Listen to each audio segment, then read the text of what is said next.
In today's video, I'm going to show you how to get Tinkercad quickly and start using it the right way, even if you're brand new to 3D design, circuits, or block coding.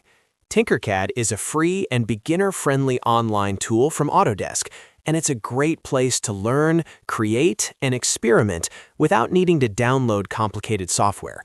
So if you've been wondering how to sign up and where to find the tools, this guide will walk you through everything step by step.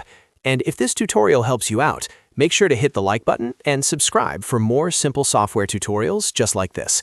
All right, let's get into it. The first thing you need to do is open your web browser and go to tinkercad.com. You can type that directly into the address bar and press enter. Once the website loads, you'll see the Tinkercad homepage. And from here, the sign-up process is very straightforward. In the top right corner, click the Sign Up button. This will take you to the account creation screen, where Tinkercad gives you a few different options.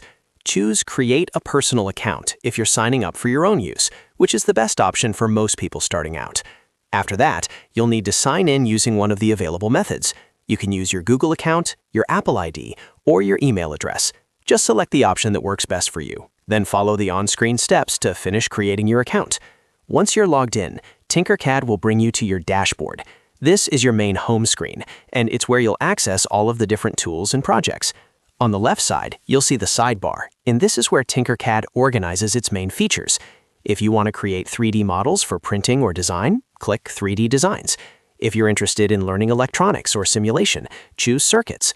And if you want to build models using block-based coding, select Codeblocks.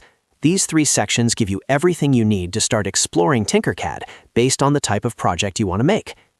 Now, if you're completely new and want a little help getting comfortable with the platform, there's another great feature you should use. At the top of your dashboard, click the Learn tab.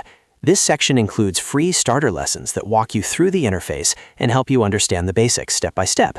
It's a really useful place to begin because it makes the learning curve much easier, especially if you've never used 3D design software before. You can follow along with the lessons, practice inside the platform, and build confidence before moving on to your own custom projects. So to recap, the process is simple. Go to tinkercad.com, click Sign Up, create a personal account, sign in with your preferred method, and then use the dashboard to choose between 3D designs, circuits, or Codeblocks. After that, visit the Learn tab to start with free lessons and get familiar with how everything works. Tinkercad is one of the easiest ways to get started with digital design, and once you're in, you'll have a powerful set of tools ready to use right in your browser. If this video helps you learn how to get Tinkercad, please give it a like, subscribe for more tutorials, and let me know in the comments what you want to learn next. Thanks for watching, and I'll see you in the next one.